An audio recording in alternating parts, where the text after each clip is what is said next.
Hello, আমি Sharmistha. Welcome to my first mini blog. দিনটি ছিল 9th আগস্ট। আমি চলে গেছিলাম আমার ছোটো মাসির বাড়ি মালবাজারে। সেখান থেকে সাডেন প্ল্যানিংয়ে চলে গেলাম সেখানকারই একটা লোকাল মঞ্চটি, যেটা লোকেশন ছিল ডামডিং। তবে রাস্তা খারাপ থাকায় টোটো দাদা আমাদের মঞ্চটি থেকে কিছুটা আগে নামিয়ে দেয়। তাই আর কি করা যাবে, আনফর্চুনেটলি কিছুটা রাস্তা আমাদের সেখান থেকে হেঁটেই যেতে হয়।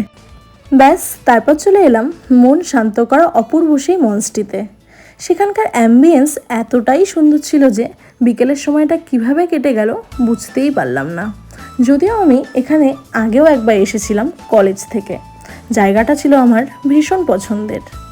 তারপর আমরা সেখানে বেশ কিছুক্ষণ ভালো সময় কাটিয়ে ঘোরাঘুরি শেষ করে বেরিয়ে পড়লাম একটু পেট পুজো করতে একটা পিৎজা বারে।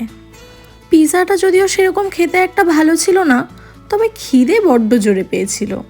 এই ছিল আজকের মিনি ব্লগটি। তাহলে চলো আজ এখানেই শেষ করছি।